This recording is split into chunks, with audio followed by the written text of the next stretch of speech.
Hello dear students, कैसे हैं आप सभी। आज हम चैप्टर नंबर फर्स्ट करने वाले हैं GST, goods and services tax. अब हमारा न्यू सेशन स्टार्ट हो गया है और न्यू सेशन के लिए हमारा न्यू लेक्चर आ जाता है GST, goods and services tax. ये हमारी न्यू सेलिना कॉन्साइज बुक है। आज हम इस बुक पर बेस्ड जो भी हमारे न्यू क्वेश्चंस हैं उन पर डिस्कस करेंगे एंड इसका फुल कॉन्सेप्ट भी करने वाले हैं। ध्यान से देखिए, चैप्टर इंपॉर्टेंट है और ईजी भी है।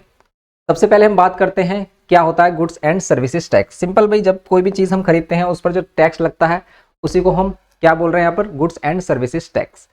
देखो पहले क्या होता था, ये जो टैक्स होता है हमारा, इसे गवर्नमेंट क्यों लेती है, मीन्स हमसे चार्ज क्यों किया जाता है। सबसे पहले हमारे माइंड में ये क्वेश्चन आता है कि गवर्नमेंट हमसे चार्ज क्यों करती है, टैक्स क्यों लगाती है। तो गवर्नमेंट को अपने खर्चे, अपने एक्सपेंसेस को पूरा करने के लिए टैक्स की नीड होती है, मीन्स फंड की नीड होती है। और फंड कहाँ से मिलता है, ये मिलता है हमें टैक्स से। अब ये जो टैक्स है गुड्स एंड सर्विसेज टैक्स, ये किन किन चीज़ों पर लगता है इसकी बात कर लेते हैं। और देखो ये आप देख सकते हैं कि भाई गुड्स एंड सर्विसेज टैक्स या फिर हमारा जो जीएसटी है, फिर ये जो टैक्स है ये क्यों लगता है। देखो, एवरी गवर्नमेंट वेदर सेंट्रल और state require funds to carry out its functions. अपने फंक्शंस को, अपने एक्सपेंसेस को पूरा करने के लिए फंड की नीड होती है। उसी के लिए गवर्नमेंट क्या करती है, सभी लोगों से कुछ टैक्स कलेक्ट करती है। अब इस टैक्स का यूज़ वो कहाँ पर करते हैं, जैसे एडमिनिस्ट्रेटिव एक्सपेंसेस। भाई जो भी कोई भी गवर्नमेंट ऑफिस में आप जाते हो, जो भी वहाँ पर लोग काम करते हैं, गवर्नमेंट एम्प्लॉयज़ होते हैं, उनकी जो सैलरी वगैरह होती है वो कहाँ से जाती है, वो इन टैक्स के ही थ्रू जाती है। वेलफेयर प्रोग्राम, जैसे आप देखते हैं भाई बहुत सारे वेलफेयर प्रोग्राम चलते रहते हैं हमारे, लाइक पेंशन या फिर बहुत सारी चीज़ें इस तरीके से चलती हैं। तो वो सभी किस फंड से कंप्लीट की जाती हैं, ये टैक्स से ही उनको फुलफिल किया जाता है। यहाँ पर development schemes and salary of the employees वगैरह ये सभी किसके थ्रू होता है, ये इस फंड के थ्रू ही होता है। तो सभी गवर्नमेंट अपने जुरिडिक्शन में ये टैक्स लगाती है। अब हम बात करते हैं ये जो जीएसटी है, ठीक है, इसको हम डायरेक्ट टैक्स बोलते हैं या फिर इनडायरेक्ट। क्योंकि अगर हम टैक्स की बात करें, टैक्स टू टाइप्स के होते हैं इंडिया में। जैसे एक होता है डायरेक्ट टैक्स और एक होता है इनडायरेक्ट टैक्स। तो अब ये डायरेक्ट टैक्स किसको कहते हैं, डायरेक्ट टैक्स जो हमारे इनकम पर लगता है। जैसे हम कोई भी वर्क करते हैं, कोई भी हम जॉब करते हैं, उस पर जो टैक्स गवर्नमेंट ले रही है डायरेक्ट, उसको हम क्या कह रहे हैं, डायरेक्ट टैक्स। तो जो भी हमारा इनकम टैक्स है या फिर कॉर्पोरेट टैक्स है, उसी को हम बोलते हैं यहाँ पर क्या, डायरेक्ट टैक्स। लेकिन ये जो जीएसटी है ना, ये किस में आता है, ये आता है इनडायरेक्ट टैक्स में। तो इनडायरेक्ट टैक्स में हमारा जीएसटी आता है, जिसको हम पढ़ने वाले हैं यहाँ पर। और ये कैसे कैसे लगता है, किन चीज़ों पर लगता है, किन सामान पर, मतलब हम क्या चीज़ों पर इनको गवर्नमेंट को देते हैं, किन किन चीज़ों पर हम गवर्नमेंट को देते हैं। तो आप कोई भी सामान खरीदने गए, कोई भी वस्तु सामान मीन्स कोई भी चीज़ मार्केट से खरीदने गए, लाइक भाई आप एक फ्रिज खरीदने गए, लाइक एक बिस्किट का पैकेट भी खरीदने गए, तो उस पर भी आप एक टैक्स देते हैं। लेकिन जैसे भाई आप बिस्किट लेने गए, आपको बताया कि 10 रुपीज़ का है, आपने 10 रुपीज़ दिए, तो अब आप कह रहे हो कि मैंने तो कोई टैक्स नहीं दिया। यही बात होती है कि टैक्स हम डायरेक्ट गवर्नमेंट को पे नहीं करते। टैक्स कौन पे कर सकता है गवर्नमेंट को, तो एक रजिस्टर्ड यूजर होगा, इस पर एक रजिस्टर्ड जीएसटी नंबर होगा। तो हम कहीं ना कहीं टैक्स दे रहे होते हैं, लेकिन वो इनडायरेक्टली दे रहे होते हैं। अब यहाँ पर बात आती है कि गुड्स का मीनिंग क्या है, किसे गुड्स कहा गया है। Goods refers to all movable property, जो भी मूव की जा सकती है, जिसको भी मूव कर सकते हैं, उन सभी को हम क्या बोलते हैं, मूवेबल प्रॉपर्टी। इसमें क्या क्या इंक्लूड किया गया है, जैसे फर्नीचर, इलेक्ट्रॉनिक्स, क्लोथ्स। आप ये सभी और सभी जो चीज़ें खरीदते हैं हम मार्केट से, जो हम लेने जाते हैं, वो सभी क्या है, वो किसके अंडर में आता है, गुड्स के अंडर में आता है। और इस पर हम एक टैक्स देते हैं। लेकिन इसमें मनी और सिक्योरिटीज़ को नहीं रखा गया है। सिक्योरिटीज़ में जैसे शेयर वगैरह हम खरीदते हैं, उसको इसमें नहीं रखा गया, उस पर जीएसटी नहीं लगता, उस पर अलग टैक्स देने पड़ते हैं हमें। सर्विसेज, जैसे service includes anything other than goods, money and security. अब सर्विसेज किसे कहते हैं हम, जैसे हम banking service, insurance service, consulting and transportation, ये सभी सर्विसेज लेते हैं हम। तो ये सर्विसेज पर भी हम टैक्स देते हैं। तो इसीलिए इसका जो नाम रखा गया है गुड्स एंड सर्विसेज टैक्स, क्योंकि यहाँ पर हम गुड्स और सर्विसेज दोनों पर एक इनडायरेक्ट टैक्स दे रहे होते हैं। इसी को कहते हैं हम गुड्स एंड सर्विसेज टैक्स। अब देखो हमें क्या करना है इसमें, हमारे लिए बस एक छोटा सा कॉन्सेप्ट है इसमें जो हमें सीखना है।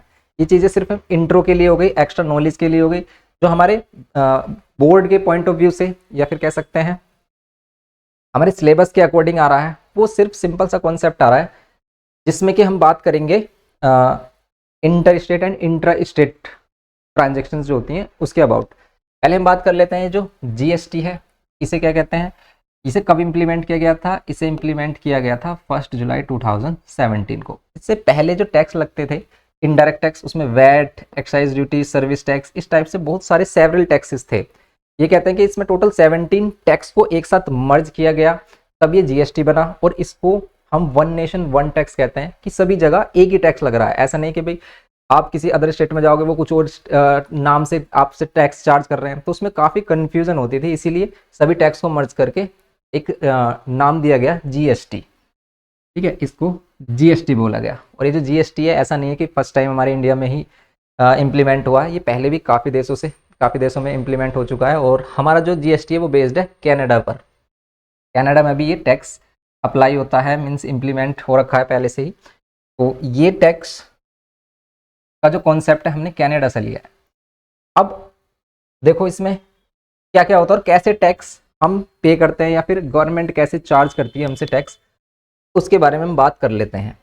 यहाँ पर जो हमें करना है वो आ जाता है हमारा, देखो इसमें गुड्स एंड सर्विसेज टैक्स में एक आता है हमारा इंट्रा स्टेट ट्रांजेक्शन। अब देखो ये इंट्रा स्टेट ट्रांजेक्शन क्या है, इंट्रा स्टेट ट्रांजेक्शन इसको कहते हैं within the same state transaction. Means let करें कि एक फ्रिज बनाने वाली कंपनी है, ठीक है, एक फ्रिज मैन्युफैक्चरिंग कंपनी है। ये कंपनी फ्रिज मैन्युफैक्चर करती है और ये है दिल्ली में, ये है दिल्ली में। अब अगर ये दिल्ली में है और ये दिल्ली के ही टेरिटरीज में हम उसको सेल या परचेज कर रहे हैं, मैन्युफैक्चरिंग भी दिल्ली में हो रही है और सेल परचेज भी दिल्ली में ही हो रहा है, तो हम इसको क्या कह रहे हैं, इसको बोल रहे हैं हम इंट्रा स्टेट ट्रांजेक्शन। जब कभी भी कोई भी गुड्स या सर्विसेज किसी सेम स्टेट में क्या की जा रही हो, सेल या परचेज की जा रही हो, तो उसको हम कहते हैं इंट्रा स्टेट ट्रांजेक्शन। उस इंट्रा स्टेट ट्रांजेक्शन वाले केस में जब हम जीएसटी चार्ज करेंगे, लाइक हमने 10,000 का क्या किया, लेट करें कि जो हमारा फ्रिज था वो 10,000 का था। अब 10,000 पर उसने बोला कि जीएसटी आपको देना है इस पर कितना, भाई इसका जो सेलिंग प्राइस है हम लेट कर लेते हैं कितना है 10,000। अब इस पर अगर जीएसटी चार्ज की बात करें, वो कह रहा है कि 18% आपको जीएसटी देना है। तो यहाँ पर जो 18% जीएसटी चार्ज किया जाएगा उसको हम डायरेक्टली परसेंटेज वाले फॉर्मूले से कैलकुलेट कर सकते हैं। जैसे अगर हम देखें इसमें अमाउंट ऑफ जीएसटी तो कितना होगा, अमाउंट ऑफ जीएसटी हमारा होगा इस पर 18% कितना आएगा, 1800 आएगा। सिंपली परसेंटेज कैलकुलेट करना आता ही है हमें, क्या करते हैं जो भी वैल्यू है उसको कितने परसेंट निकालना, उससे मल्टीप्लाई डिवाइड बाय 100 कर देते हैं, परसेंटेज हटाते हैं डिवाइड बाय 100 आ जाता है, सिंपली 1800 आ रहा है। अब अगर हम देखें अमाउंट ऑफ बिल, तो अमाउंट ऑफ बिल में क्या करेंगे हम इंक्लूड, इन दोनों को इंक्लूड कर देंगे, कितना 10,000 प्लस में कितना 1800, तो ये हो जाएगा कितना 11,800। क्लियर है, 11,800 आ रहा है ना भाई, इन दोनों का ऐड करेंगे अगर हम तो 11,800 हम पे करेंगे। टोटल जो हमारा बिल बनेगा वो 10,000 का नहीं बनेगा, वो बनेगा 11,800 का। इतना हमें पे करना होगा, तब हम उस फ्रिज को बाय कर सकते हैं। तो ये सिस्टम चलता है कि इसको हम इंक्लूड कर देते हैं। बट अगर ये इंटरेस्ट रेट है ना, तो आपको जो बिल की कॉपी मिलेगी उसमें जीएसटी डायरेक्ट नहीं लिखा होगा, उसमें क्या लिखा होगा, उसमें लिखा होगा सीजीएसटी एंड एसजीएसटी। उस बिल को कुछ इस टाइप से देखेंगे हम कि वो यहाँ पर ऐसे नहीं लिखेगा, वो कैसे लिखेगा इसको देखो, बिल में अभी हम बिल की एक सैम्पल कॉपी भी देखेंगे कि बिल किस टाइप से होता है हमारा। इसमें लिखा होगा सीजीएसटी कितना 1800, टोटल जीएसटी आ रहा है तो 900, एसजीएसटी भी 900 तो किया गया होगा, और फिर इसको किया गया होगा ऐड, इसको टोटल किया गया होगा, तब ये 11,800 आ रहा होगा हमारा 11,800। इस टाइप से हमारा टोटल बिल बनता है हमारा जब कभी भी हम कोई भी गुड्स बाय करते हैं। यहाँ पर देखो तो इस केस में ये चल रहा है सिस्टम कि अगर हमारा 18% जीएसटी था तो 9% हमारा क्या हो गया सीजीएसटी। अगर हमारा 18% जीएसटी है, जीएसटी अगर हमारा 18% है, 18% है जीएसटी, देन हमारा 9% क्या हो गया सीजीएसटी एंड 9% क्या हो गया एसजीएसटी। क्लियर है बात। इन दोनों को इंक्लूड करके जो टोटल अमाउंट बनता है ये हमारा क्या होता है, बिल अमाउंट होता है। तो यहाँ पर जो कॉन्सेप्ट है इंट्रास्टेट में, यहाँ पर कॉन्सेप्ट ये कहता है कि जो जीएसटी होता है ना, इस केस में जो जीएसटी होता है वो हाफ हाफ डिवाइड हो जाता है। हाफ जैसे लेट करें कि 100% है, 100%, अगर 18% होगा तो 99%, इसको हम SGST और CGST में डिवाइड कर देते हैं। अब देखो या तो SGST लिखा होगा या लिखा होगा UTGST, से UGST या UTGST कहते हैं। UT का मीन्स क्या है यहाँ पर, यूनियन टेरिटरीज। तो यूनियन टेरिटरीज में जो भी टैक्स इम्प्लीमेंट होता है भाई वो क्या होता है हमारा, UT। अब यूनियन टेरिटरीज क्या होती हैं, इसको भी अगर जानना है तो आप भाई सर्च कर सकते हैं यूनियन टेरिटरीज क्या होती हैं, जिस पर डायरेक्ट सेंट्रल गवर्नमेंट का कंट्रोल होता है। तो यहाँ पर CGST CGST जो सेंट्रल को टैक्स जाता है, मीन्स यहाँ पर जो CGST और SGST लिखा है ना, इसका मीनिंग सिंपल ये है कि जो 9% है वो सेंट्रल गवर्नमेंट को मिलेगा। मीन्स अगर हम 10,000 का फ्रिज ले रहे हैं और हमने पे कितना किया 11,800, तो इस 11,800 में से 900 सेंट्रल गवर्नमेंट को जाएगा और 900 उस स्टेट की गवर्नमेंट को जाएगा जहाँ सेल और परचेज किया जा रहा है। मीन्स लाइक दिल्ली में हो रहा है तो दिल्ली गवर्नमेंट को 900 दिया जाएगा। लाइक जैसे पहले केजरीवाल थे, अभी जो दिल्ली की CM है वो कौन है, दिल्ली की CM रेखा गुप्ता जी हैं। पहले कौन था, पहले थे अरविंद केजरीवाल जी। तो 900 SGST इसमें क्या हो जाएगा। बट अगर जैसे दिल्ली यूनियन टेरिटरी तो उस केस में UTGST लगेगा, तो दिल्ली के बिल में UTGST लिखा जाएगा और वो UTGST कौन चार्ज करेगा, वो किसको दिया जाएगा, वो स्टेट गवर्नमेंट, जैसे दिल्ली गवर्नमेंट है उसको 900 मिलेगा और सेंट्रल गवर्नमेंट 900 उसको मिलेगा। सेंट्रल गवर्नमेंट इसको बोलते हैं जो पूरे कंट्री को कंट्रोल करती है। जैसे अभी सेंट्रल गवर्नमेंट के जो हेड है वो कौन है, सेंट्रल गवर्नमेंट के हेड PM होते हैं, ठीक है। जैसे PM हमारे नरेंद्र मोदी जी, वो उनके गवर्नमेंट को मीन्स उनको मिलता है 900 हाफ। तो हाफ हाफ डिवाइड हो जाता है। कहने का मीनिंग ये है सिंपली कि जो भी हम गुड्स या सर्विसेज को यूज़ कर रहे होंगे, जो भी फैसिलिटीज़ हम ले रहे होंगे या फिर कोई भी गुड्स हम जो परचेज कर रहे होंगे, उसमें जो हम टैक्स पे कर रहे होंगे ना, वो टैक्स, उस टैक्स का जैसे GST अगर 18% कह रहा है तो उसका 9% स्टेट गवर्नमेंट को और 9% सेंट्रल गवर्नमेंट को जाता है। और इसी केस में अगर बोल दे IGST, अब ये IGST क्या है, IGST का फुल फॉर्म क्या होता है, इंटीग्रेटेड GST। इंटीग्रेटेड जो GST है वो नील होता है। अब ये इंटीग्रेटेड GST होता क्या है, इंटीग्रेटेड GST जो लगता है वो ओनली कहाँ लगता है, जब ट्रांजेक्शन हो रही होती है हमारी डिफरेंट स्टेट में। लाइक कि दिल्ली में मैन्युफैक्चरिंग हुई, दिल्ली में कंपनी है, यहाँ पे फ्रिज मैन्युफैक्चर हुआ और ये दिल्ली से अब कहाँ जा रहा है, यूपी में। यूपी के किसी भी प्लेस पर जाकर, किसी भी डिस्ट्रिक्ट में जाकर इसको सेल परचेज किया जा रहा है। तो अब क्या होगा इस केस में, इस केस में ये होगा अब कि दिल्ली में मैन्युफैक्चर हो गया, अब यहाँ से जब ये गुड सर्विसेज यहाँ पर यूपी में आ गया, तो इस केस में जैसे ही हमारा डिफरेंट स्टेट वाला केस आता है तो ये जो CGST SGST वाला सिस्टम है ना, ये खत्म हो जाता है। CGST और SGST वाला ये सिस्टम खत्म हो जाता है, ये टैक्स नहीं लगते। उस केस में लगता है IGST, इंटीग्रेटेड GST। यहाँ पर ओनली इंटीग्रेटेड GST लगता है और इसका मीनिंग ये होता है कि जो भी गुड्स या सर्विसेज हम क्या कर रहे हैं, यूज़ कर रहे हैं, तो उसमें इंटीग्रेटेड जो GST होता है वो ये कहता है कि ये जो इंटीग्रेटेड GST ने टोटल GST के इक्वल होता है। लाइक कि अगर ये 10,000 का फ्रिज है, इस पर 18% हम GST दे रहे हैं, तो ये पूरा 18% IGST होगा। मीन्स कि यहाँ पर जो बिल हम पहले CGST और SGST करके बना रहे थे, अब CGST और SGST करके नहीं बनाएंगे। अब हम टोटल जो 1800 होगा हमारा, उसको क्या बोलेंगे, उसको बोलेंगे हम IGST। तो इस केस में पूरा ये क्या हो जाएगा, IGST हो जाएगा, IGST टोटल 1800 होगा और इसको हम क्या कर देंगे, ऐड करके फाइनल अमाउंट ऑफ बिल बनाएंगे। ठीक है, ये हमारा फाइनल अमाउंट ऑफ बिल बनेगा। अब ये जो 1800 है, बात ये आती है 1800 किसको पे किया जाएगा, सेंट्रल को या स्टेट को। स्टेट को तो फिर कौन से स्टेट को, दिल्ली को या फिर यूपी को। तो यहाँ पर होता यह है कि IGST में सारा टैक्स सेंट्रल गवर्नमेंट को जाता है और जो सेंट्रल गवर्नमेंट है ये देखते कि सेल परचेज कहाँ हुआ है, जैसे लाइक यूपी में हुआ है। अब मैन्युफैक्चरिंग कहीं पर भी हुई है उससे कोई मैटर नहीं है। अगर ये मैन्युफैक्चरिंग दिल्ली में हुई है लेकिन जो हमारा फ्रिज है उसको सेल परचेज कहाँ किया जा रहा है, उसको किया जा रहा है यूपी में, तो यूपी गवर्नमेंट को हाफ पेमेंट की जाएगी, मीन्स 900 यूपी गवर्नमेंट को और 900 जो बचेगा सेंट्रल गवर्नमेंट को।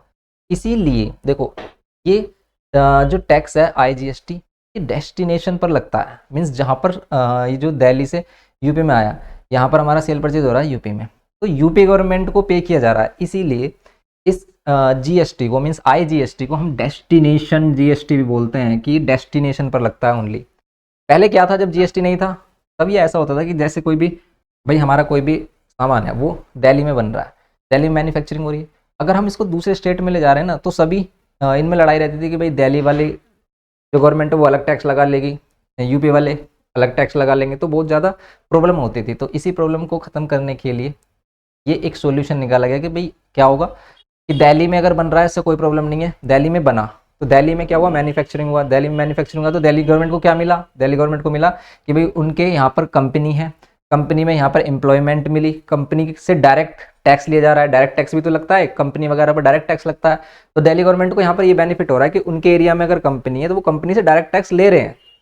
अब ये दूसरे स्टेट में जा रहा है तो इस स्टेट को क्या बेनिफिट हुआ, इस स्टेट को ये बेनिफिट हुआ कि यहाँ पर क्या हो रहा है, इस वाली गवर्नमेंट को यहाँ पर मैन्युफैक्चरिंग नहीं हुई लेकिन इसको टैक्स मिल रहा है तो इससे इसको भी बेनिफिट हुआ, तो दोनों ही खुश हैं यहाँ पर, ये भी और ये भी। लेकिन पहले ऐसा होता था कि अलग अलग स्टेट के अंडर अलग अलग टैक्सेस लगते थे, जैसे लाइक कि अगर यहाँ पर कोई भी क्या है हमारे पास सामान है उस पर 18% लग रहा है GST, तो ऐसा होता था यहाँ पर कितना लग रहा होगा, यहाँ पर 28 लगा देते थे।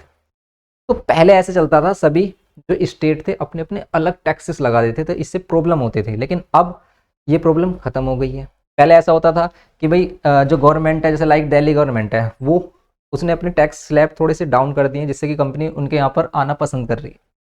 जैसे कि हम देखते हैं कि दिल्ली में जाकर जो हमारे कार वगैरह होते हैं वो थोड़ी सस्ती हो जाती है, तो काफ़ी लोग सोचते हैं कि भाई दिल्ली से हम कार वगैरह लें। जैसे पेट्रोलियम है, भाई पेट्रोलियम जो भी मिलता है हमारा जो पेट्रोल डीजल मिलता है वो दिल्ली में सस्ता मिलता है और यूपी में महंगा मिलता है। ऐसा क्यों है, क्या इन पर सेम टैक्स नहीं लगता? नहीं, इन पर अलग अलग स्टेट में अलग अलग टैक्स लग जाते हैं, क्योंकि ये जो पेट्रोलियम वगैरह है ना इसको और वाइन्स जो लीकर वगैरह होते हैं इनको जीएसटी के अंडर में नहीं रखा गया है, इनको जीएसटी से बाहर रखा गया है।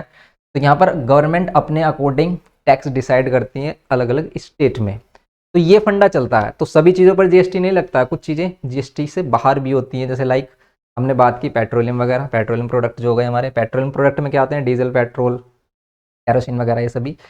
ओके, एंड जो हम बात कर रहे थे लीकर वगैरह, इन पर क्या नहीं लगता, जीएसटी नहीं लगता, इन पर अलग चार्जेस लगाए जाते हैं और वो डिफरेंट हो सकते हैं डिफरेंट डिफरेंट स्टेट में।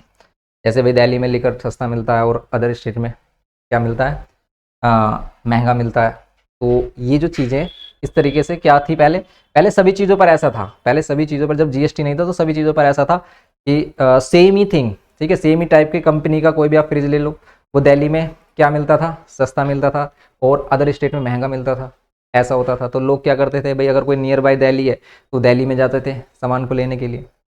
लेकिन यहाँ पर जीएसटी लगने से एक बेनिफिट हुआ कि सामान कहीं पर भी हो उस पर टैक्स सेम ही लग रहा है, सेम ही लग रहा है, तो भाई कहीं से भी खरीदें हम तो उससे कोई प्रॉब्लम नहीं है। तो जीएसटी के फ़ायदे हैं और यहाँ पर ये पूरा इसका कॉन्सेप्ट हो गया। तो बस देखो, अब सारी कहानी जो हमने सुनी, इसके अलावा जो हमारे लिए मेन है, अगर आप कुछ भी याद नहीं रखते इस बड़ी कहानी में से, आप सिर्फ छोटा सा कॉन्सेप्ट ये याद रखें कि अगर इंट्रा स्टेट ट्रांजेक्शन होगी तो यहाँ पर जो SGST है और जो CGST है वो हाफ हाफ हो जाएगा और IGST हो जाएगा नील।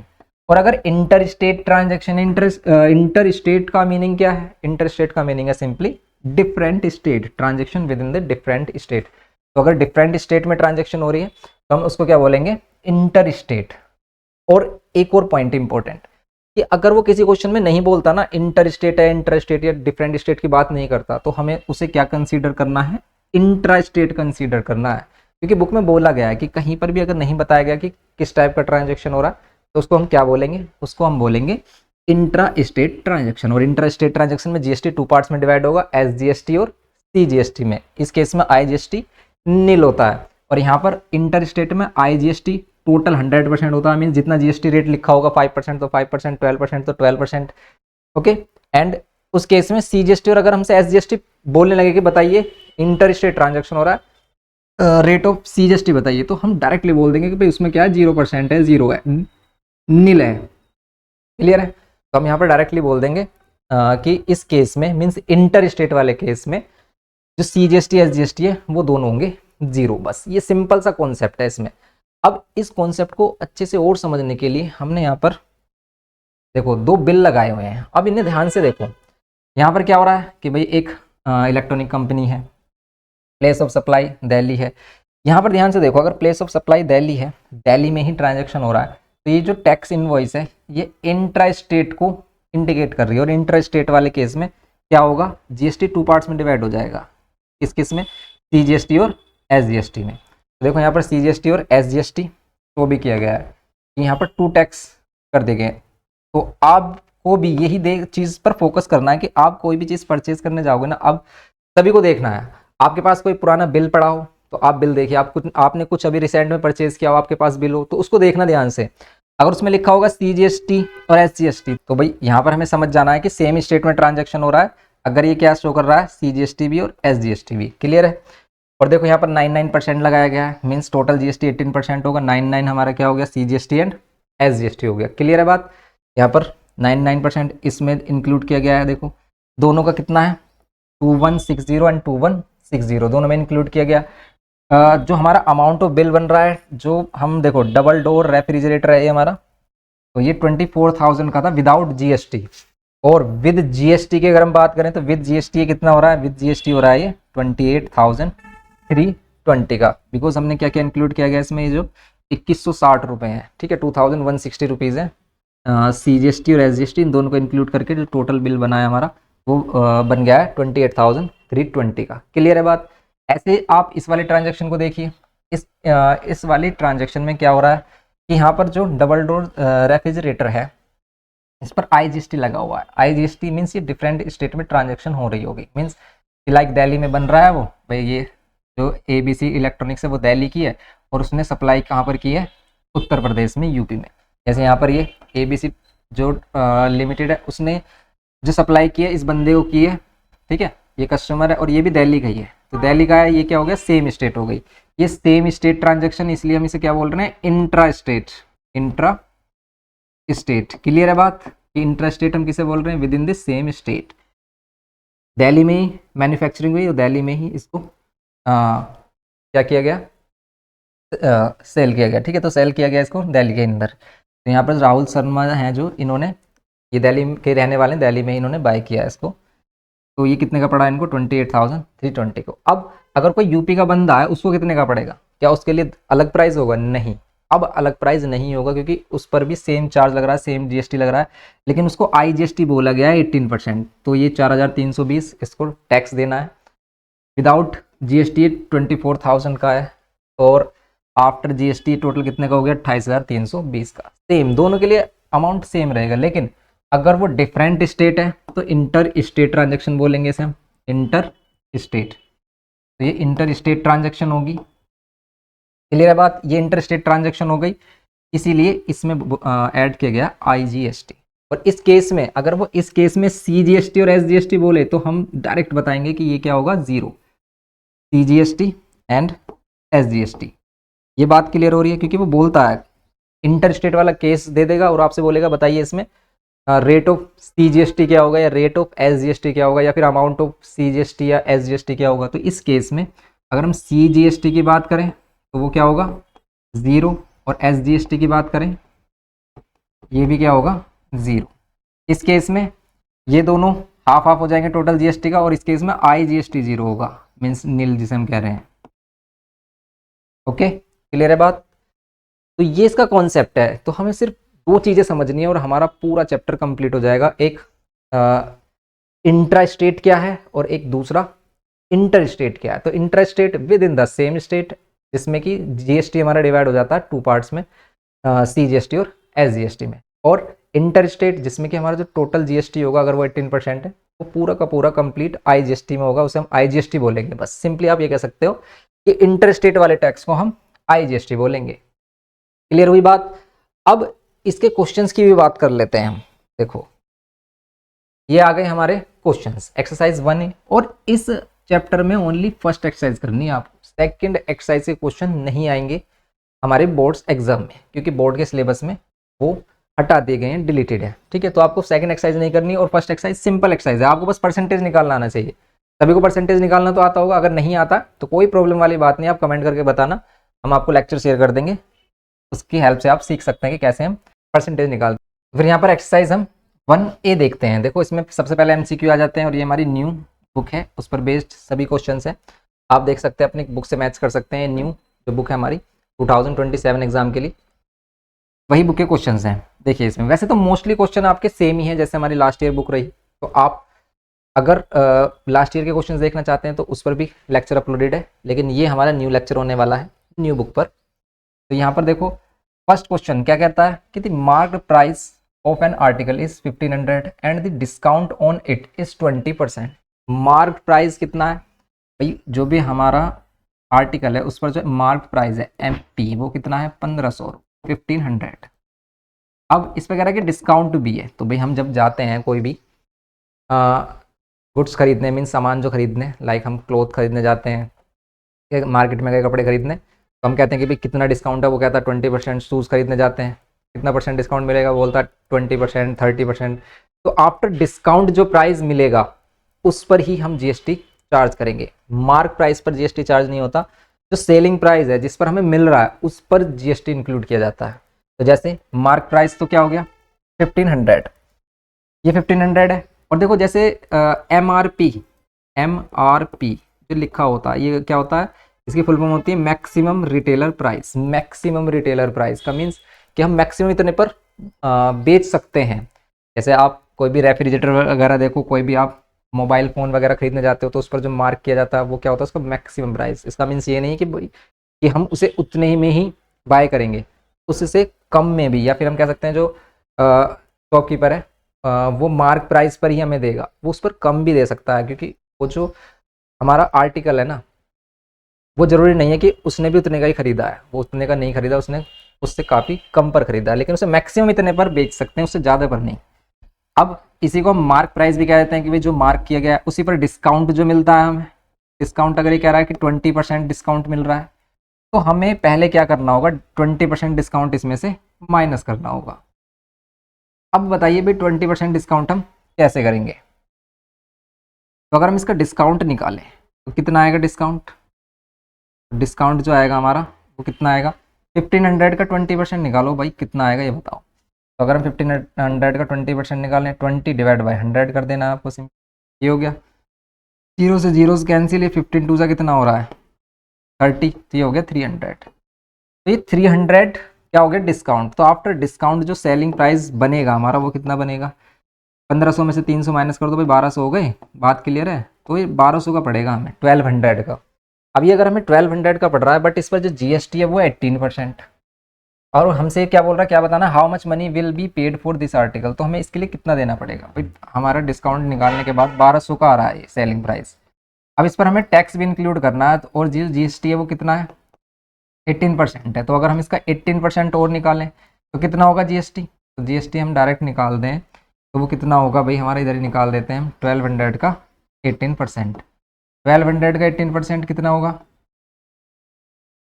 बताइए। 12 और 18 को मल्टीप्लाई कितना आ रहा है 180, 180 ये और 18 टू 36, दिया जाएगा 216, 216 रुपये हमें GST देना है इस पर 1200 पर। तो जो हमारा GST चार्ज किया जाता है वो किस पर चार्ज किया जाता है, सेलिंग प्राइस पर, मार्क प्राइस पर नहीं। ये दूसरा कॉन्सेप्ट है हमारा कि जो हम GST देते हैं वो किस पर देते हैं, सेलिंग प्राइस पर। तो हमें सेलिंग प्राइस पता होना चाहिए, उस पर हम GST निकालेंगे और उसको ऐड करके हम अमाउंट ऑफ बिल निकालेंगे। तो अमाउंट ऑफ बिल ठीक है कितना होगा हमारा, अमाउंट ऑफ बिल कितना होगा, सिंपली अमाउंट ऑफ बिल हो जाएगा 1200 ये एंड प्लस 216 और ऐड कर दो आप, कितना बना टोटल, ये बन गया 14 और 16, इतना ही तो बनेगा अगर हम ऐड करें। देखो 1416 1416, तो ये इसका आंसर हो गया। सिंपली क्लियर हुई बात। तो ध्यान से समझेंगे, एक बार क्वेश्चन को दोबारा देखेंगे अगर नहीं समझ में आ रहा। सिंपल हमने क्या किया है, देखो 1500 का आर्टिकल था उस पर 20% डिस्काउंट निकाला, 20% डिस्काउंट आ रहा है 300 माइनस किया तो सेलिंग प्राइस आ गई 1200। अब 1200 पर GST तो ऐड करना है बस आपको। GST निकाल रहे हैं हम, कितना आ रहा है 18%, तो 18% GST हमने निकाला 216 आया। कैसे निकाल रहे हैं परसेंटेज, सिंपल जो भी वैल्यू जिसका हमें परसेंटेज चाहिए उसको उस परसेंटेज से मल्टीप्लाई और डिवाइड बाय 100 करके सिंप्लीफाई कर लो, जो वैल्यू आती है वो 18% आ रही है। अगर यहाँ 18% है तो वो उसका 18% आ जाएगा, 1200 का 18%, ये हो गया। क्लियर हुई बात।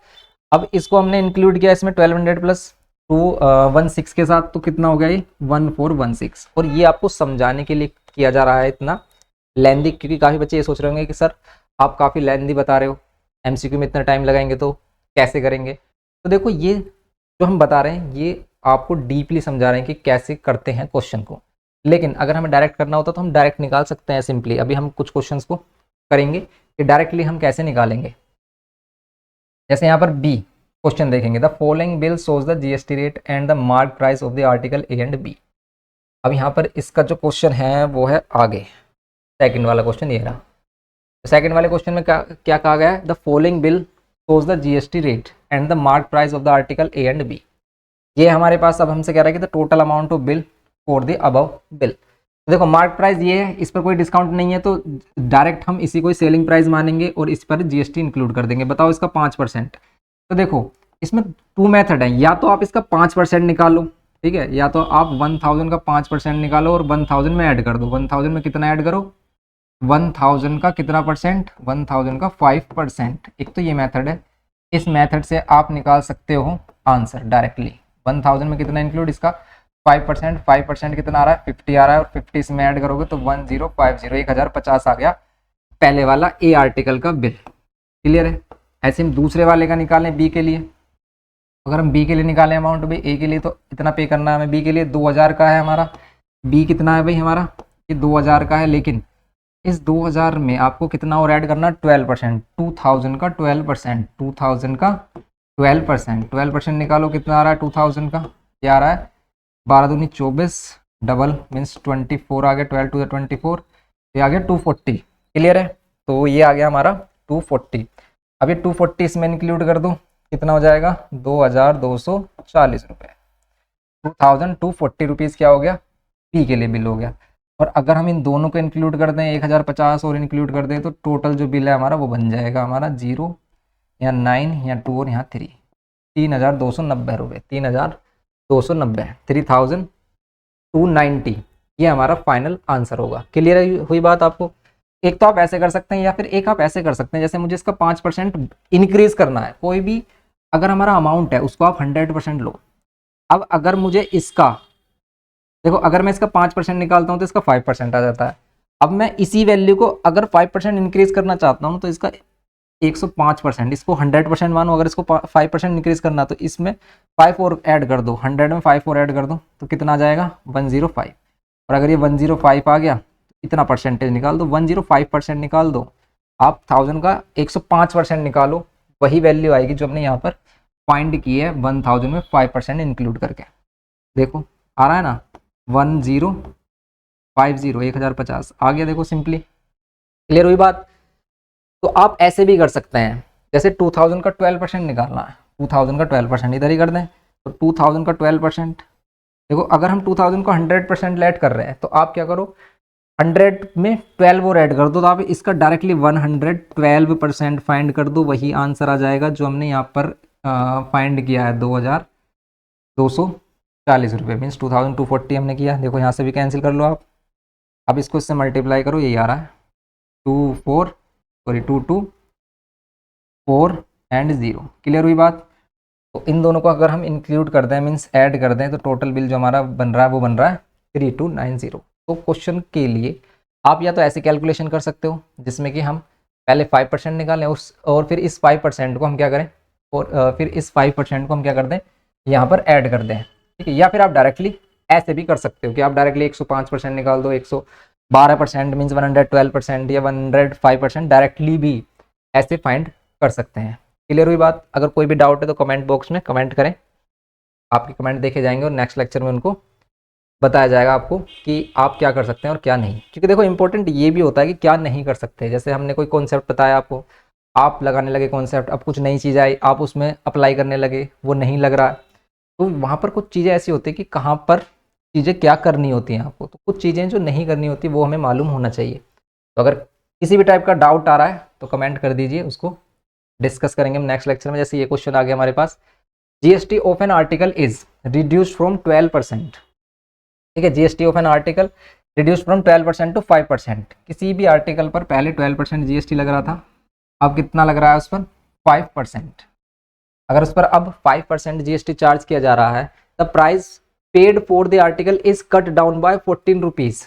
मीन्स जो हम अमाउंट पे कर रहे थे, यहाँ पर जो हम अमाउंट पे कर रहे थे, ठीक है, अब यहाँ पर अमाउंट अगर हम बी पे कर रहे हैं, ठीक है, उसमें कितना कट कर दिया गया है? 14 रुपीज़ कट हो गए। मतलब मीन्स 14 रुपीज़ अब हम कम दे रहे हैं। भाई अगर टैक्स कम लग रहा है तो 14 रुपीज़ कम दे रहे होंगे, लेकिन दोनों केस में सेलिंग प्राइस तो सेम होगा दोनों का, एक्स और एक्स। समझ रहे हो आप बात? तो इसका सेलिंग प्राइस भी और इसका सेलिंग प्राइस दोनों का सेम है, बट जीएसटी दोनों का डिफरेंट है। इसका 12% है, इसका 5%। अब ये क्या कह रहा है? The original price of the article is, original price बताओ विदाउट जीएसटी, मीन्स एक्स की वैल्यू बतानी है आप। तो देखो, अगर मैं इसका 12% निकालूं, तो अभी जो हमने कॉन्सेप्ट लिया था, ये कोई वैल्यू है, लाइक ये 1000 होता है, इसका 12% निकालते हैं। अब मुझे अमाउंट ऑफ बिल फाइंड करना है, मीन्स जो वैल्यू है ना, इसमें 12% और ऐड करना, किसका? एक्स का ही। तो ध्यान से देखना, हम इस एक्स का अगर हमें 12% इंक्रीज करना है, तो हम डायरेक्टली क्या कर लेंगे? यहाँ पर इस एक्स में हम क्या कर लेंगे? डायरेक्टली इस एक्स में हम डायरेक्टली क्या करेंगे भाई? 112% निकालेंगे। इस ये जो वैल्यू है, ये क्या शो कर रही है? ये शो कर रही है कि जो भी हमारा अमाउंट है वो 12% इंक्रीज हो गया है। ये बात क्लियर हुई? जैसे लाइक भाई 1000 का 12% इंक्रीज करना, तो आप उसका 112% निकाल दो। फिर माइनस, क्योंकि ये इन दोनों में क्या डिफरेंस है? इन दोनों में 14 का डिफरेंस है। ये वाली वैल्यू, ये वाला अमाउंट 14 ज़्यादा है इससे, तो यहाँ पर अब हम x का ही कितना परसेंट निकालेंगे? 5%। तो आप 105% निकालो। क्लियर हुई बात? और इक्वल्स टू में रख लो 14। इसे सोल्व कर लो, x की वैल्यू आ जाएगी। जो कॉन्सेप्ट ये समझ गया कि भाई ये क्या हो रहा है, उसके लिए क्वेश्चन हो जाएंगे ईजी। अगर नहीं समझ में आ रहा है तो एक बार हम फिर बता देते हैं, और नहीं फिर भी नहीं आता है तो आप कमेंट बॉक्स में कमेंट करें, अपने डाउट लिखें, तो हम भाई तभी देखो, अलग अलग बच्चे होते हैं तो अलग अलग बच्चों के समझाने के तरीके भी हमें अलग अलग करने होते हैं। लेकिन अभी हम कैसे पता कर पाएंगे कि भाई आपको कैसे, क्यों समझ में नहीं आ रहा है? तो आपको अगर नहीं समझ में आ रहा है, वैसे तो मोस्टली भाई 99% बच्चों को समझ में आ रहा होगा, और अगर आ रहा है आप कमेंट करके बताएं कि आपको लेक्चर कैसा लग रहा है, आपको समझ में आ रहा है या नहीं। और जिसको नहीं आ रहा है वो कमेंट में जरूर छोड़े कि भाई नहीं समझ में आया, तो उसके लिए कुछ ना कुछ सॉल्यूशन बताया जाएगा। ठीक है, तो अब ये जो हमने बनाया, ये क्या बनाया कि इसका 12% इंक्रीज कर लिया। जैसा अभी हमने कॉन्सेप्ट लास्ट बताया था कि हम डायरेक्ट किसी चीज़ को इंक्रीज करना है, तो 100 का 12%, 100 में 12% और ऐड करके 112 आ रहा है, तो आप इस वैल्यू का डायरेक्ट 112% फाइंड कर लो। अगर आपको 12% जीएसटी इंक्लूड करना है उसमें और बढ़ाना है उसे, ऐसे 5% इसे बढ़ाना है, तो यहाँ पर 105% निकाला। सिंप्लीफाई कर लिया आप इसको, देखो दोनों का एलसीएम कितना आ रहा है? 100 ही आ रहा है। यहाँ 112x और यहाँ पर 105x आ रहा है, इक्वल्स टू में 14। अब इन दोनों को माइनस कर रहे हैं, देखो तो कितना आ रहा है? 7x, और नीचे 100 इक्वल्स टू में कितना? 14। x की वैल्यू कितनी होगी? ये होगी 14 इंटू में 100 डिवाइड बाय 7। डिवाइड करेंगे 7 2 जा, ये कितना हो जाएगा? 200। क्लियर हुई बात? तो x की वैल्यू कितनी आ रही है? 200 आ रही है। बताइए भाई किस किस को समझ में नहीं आ रहा? सिंपल क्वेश्चन है, सिंपल कॉन्सेप्ट हुआ बिल्कुल हमारा, ये इसमें करना था हमें। सी क्वेश्चन हो गया इसका। अब हम अगर नेक्स्ट क्वेश्चन देखें, D part, D part discuss करते हैं इसका। बताइए भाई, डी पार्ट ये है, a dealer in Rajasthan supplies goods and services to a dealer in Punjab. अब देखो बताइए, सबसे पहले बताइए ये इंटर स्टेट वाला केस हुआ या फिर इंट्रा स्टेट वाला केस हुआ? तो ये जो केस है ये हमारा राजस्थान से क्या कर रहा है? दिल्ली में, दिल्ली पंजाब में सप्लाई कर रहा है गुड्स सर्विसेज को। यहाँ पर जो जीएसटी है वो क्या होगी? आईजीएसटी में चेंज हो जाएगी। लेकिन इसने बोला then the rate of SGST बताइए। तो इस केस में एसजीएसटी लगेगा ही नहीं, क्योंकि ये तो इंटर स्टेट वाला केस हो गया। तो अगर इंटर स्टेट वाला केस है तो इसमें क्या होगा? 0% होगा, मीन्स 0 होगा हमारा एसजीएसटी और सीजीएसटी भी। इस केस में सिर्फ हमारे पास क्या होगा? तो इस केस में हमारे पास जो सिंपल क्या होगा भाई हमारा? 0% हो जाएगा। ये बात क्लियर हो रही है? ये था हमारा सिंपल डी क्वेश्चन। नेक्स्ट देखते हैं ई पार्ट। इसमें बोल रहा है in case of inter state sales of goods and services if GST rate is 18%। अब ये इंटर स्टेट बोल दिया, तो ये जो जीएसटी है वो क्या होगा? आईजीएसटी होगा। देन आईजीएसटी 9% होगा, नहीं, IGST कितना होना चाहिए, 18% होना चाहिए, क्योंकि इंटर स्टेट वाले केस में डायरेक्ट हमारे पास क्या हो जाता है, इंटर स्टेट वाले केस में डायरेक्ट IGST हो जाता है जो GST होता है। बात क्लियर हुई। नेक्स्ट F वाला केस देखेंगे, इसमें हम F, ये लास्ट MCQ है, इसमें mark price of an article is 1375 if the CGST is charged at the rate of 4% then the price of the article including GST। देखो, अगर CGST 4% है तो SGST भी 4% होगा। तो अगर हम इसका 4% निकालें, अगर हम इसका 4% निकालें, क्योंकि ये CGST होगा, 4% कितना होगा, ऐड कर लो आप इसको हम डिवाइड कर सकते हैं जैसे 5 से कर रहे हैं तो 5 2 ज़ा, ये 5 7 ज़ा, फिर यहाँ 2 5 5 ज़ा, 5 से इसको करेंगे हम, 5 2 ज़ा, ये 0। देखो ये अगेन 5 से हो रहा है, 4 5 ज़ा, 5 से अगेन हो रहा है, तो कितना आ रहा है, 5 5 ज़ा और 5 5 ज़ा, 55 मीन्स 55 CGST होगा इसमें, 55, और 55 ही क्या होगा, SGST होगा, SGST भी कितना होगा, 55। तो सिंपली 55 55 और ये 1375 इन सभी को इंक्लूड करेंगे, फाइनल अमाउंट ऑफ बिल आ जाएगा हमारा। तो 55 55 110 होते हैं, डायरेक्टली आप 110 कर लो, 110 हो गया, प्लस करेंगे 5 8 4 एंड 1 1485 आंसर आ रहा होगा इसका, 1485। क्लियर है, ये हो गया हमारा 1485। तो ये था इसमें सिंपल F पार्ट इसका। इसी टाइप से इसमें सभी क्वेश्चन है हमारे, ठीक है, लाइक जैसे हमारे पास अब G हो गया, इसका G पार्ट भी है इसमें, F के बाद G भी है इसमें, तो G भी देख लेते हैं। इसमें कह रहा है कि the mark price of an article is 2000, the GST on the article is 12% and the discount is 500। अब देखो ये क्या कह रहा है कि mark price of an article, mark price कितना है, 2000 है, और इस पर कह रहा है कि डिस्काउंट भी है, डिस्काउंट डायरेक्ट इसने 500 बोल दिया। मार्क प्राइस कितना है, 2000, डिस्काउंट कितना है, 500, 500 माइनस कर देंगे तो यहाँ पर सेलिंग प्राइस कितना हो जाएगा, 1500। क्लियर है, 1500 कितना हो गया हमारा सेलिंग प्राइस, और फिर कह रहा है कि 12% इस पर क्या करना है, GST भी इंक्लूड करना है। तो आप 1500 पर 12% और GST इंक्लूड कर दो, या तो आप इसका पहले 12% निकालो उसको ऐड कर लो, या फिर इसी में ही डायरेक्ट, अगर हमें अमाउंट ऑफ बिल चाहिए, ठीक है, अमाउंट ऑफ बिल चाहिए हमें, तो क्या करेंगे हम, सिंपली अमाउंट ऑफ बिल के लिए हम 1500 और मल्टीप्लाइड बाय 100, 12% कर लेंगे, डायरेक्ट आंसर आ जाएगा, 0 से 0 कैंसिल, 112 को 15 से मल्टीप्लाई कर लो, सिंपल आ जाएगा। करो इसको मल्टीप्लाई, तो कितना आ रहा है, 5 2 ज़ा 10, 1 5 और 1 6, और यहाँ पर कितना आ गया 5 560 ये, और 112 ये कितना आ गया 861 1680। तो ये आ गया इसका आंसर 1680। ये था सिंपल सा कॉन्सेप्ट।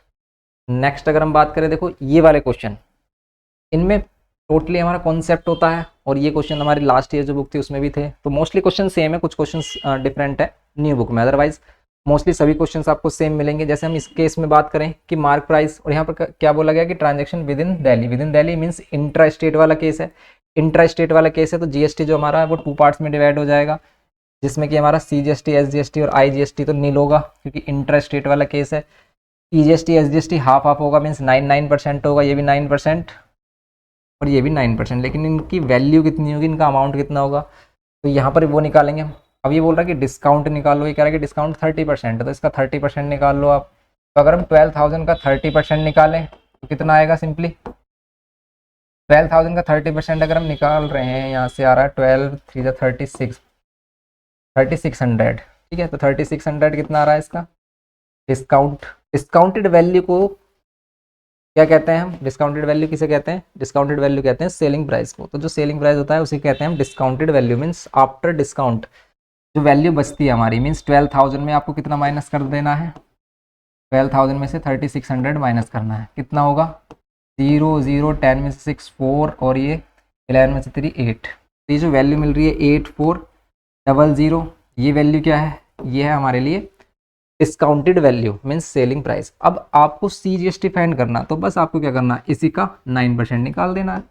8400 का 9% कितना होगा, डिवाइड बाय 100 है, 0 से 0 दोनों कैंसिल हो रहे हैं, 9 4 36 का 6 3 कैरी, 9 8 72 और 3 75, तो 756, ये 756 ये हो गया एंड 756 ये हो गया। सिंपली ये CGST SGST हो गया। अब इनको इंक्लूड कर लो, 6 और 6 12, 1 कैरी, और 5 और 5 10, और 4 14 और 5, ठीक है। एंड ये 1 कुछ डिस्टर्बेंस हो रही है क्योंकि 6 और 6 12 1 5 5, यहाँ पर कितना होगा, यहाँ पर 5 और 5 10, और जो कैरी आया 1 वो 1 होगा, 11 हो जाएगा, 11 और फिर यहाँ 1, ठीक है। क्लियर हो रहा है ना भाई? 756 और 756 करना है हमें। यहाँ 12, यहाँ 1 कैरी, यहाँ 11, यहाँ 1, 7 7 14, और 4 18, और 1 19, और ये 1 9 9 1 9 9 1 2, ये इसका अमाउंट ऑफ बिल आ गया सिंपल हमारा, ठीक है। तो ये हो गया हमारा क्वेश्चन नंबर 2। तो देखो, अगर आप ये कॉन्सेप्ट समझ गए ना कि सेलिंग प्राइस क्या है, ठीक है, मार्क प्राइस क्या है, डिस्काउंट क्या है, सेलिंग प्राइस क्या है, ये तीनों टर्म्स, फिर सेलिंग प्राइस के बाद हमें सिंपल GST इंक्लूड करना होता है, तो हमारा अमाउंट ऑफ बिल बन जाता है। इसी टाइप के क्वेश्चन इसमें बनते हैं और यही सिंपल कॉन्सेप्ट है। तो और इसमें 2 केस ये बनते हैं कि एक तो हमारा क्या बन जाता है, with in Delhi means inter state वाला केस, और एक ऐसे ही सेकंड वाला केस जैसे इंटर स्टेट, जिसमें क्या करता है, डिफरेंट स्टेट में ट्रांजैक्शन हो रहा होता है, जैसे लाइक है दिल्ली से जयपुर में ट्रांजैक्शन हो रहा है, इसमें मार्क प्राइस 50,000 है, डिस्काउंट 20% है, GST 28% है। यहाँ पर इस केस में यहाँ पर क्या हो जाएगा, CGST और SGST नील हो जाएंगे, मीन्स जीरो हो जाएंगे। यहाँ पर जीरो लिख देना आपको। Amount of CGST SGST IGST total 28% होगा, किसका, सेलिंग प्राइस का। सेलिंग प्राइस यहाँ पर जिसको हम डिस्काउंटेड वैल्यू बोल रहे हैं, तो यहाँ पर डिस्काउंट निकालोगे आप 20%, और फिर क्या कर लोगे यहाँ पर ना, जो सेलिंग प्राइस आएगा उसका टोटल 28% फाइंड कर लोगे, और सिंपल इसका आंसर होगा। ओके, क्लियर है? वैसे तो ये सभी क्वेश्चन हमारे लास्ट ईयर वाले लेक्चर में भी आपको मिल जाएंगे। तो यहाँ पर ये हमारे क्वेश्चन हो जाते हैं। फिर ऐसे ही हमारे अदर क्वेश्चंस भी हैं। इन क्वेश्चंस को हम नेक्स्ट लेक्चर में करेंगे। अभी के लिए जो हमारा लेक्चर है इसको इतना ही रखते हैं। आपको बताना है कि ये लेक्चर आपको कैसा लगा, अच्छे से समझ में आया है नहीं, कोई भी डाउट है तो कमेंट बॉक्स में ज़रूर बताएं, तभी हम उसको इम्प्रूव कर पाएंगे, मीन्स अपने आप को इम्प्रूव कर पाएंगे कि कैसे आपको और बताना है। तो आप अपना कोई भी डाउट है तो कमेंट बॉक्स में ज़रूर लिखें, या फिर व्हाट्सअप कर दें हमें। व्हाट्सअप नंबर डिस्क्रिप्शन बॉक्स में गिवन है, वहाँ से आपको कोई भी क्वेरी है तो वहाँ पर आप कमेंट करें, हम उसका सॉल्यूशन ज़रूर आपको प्रोवाइड कराएंगे। ओके, तो मिलते हैं ऐसे ही इन्फॉर्मेटिव लेक्चर के साथ। वीडियो इन्फॉर्मेटिव लगा हो तो प्लीज़ लाइक करना, शेयर करना, और चैनल पर फर्स्ट टाइम हो तो प्लीज़ सब्सक्राइब करना। Thanks for watching.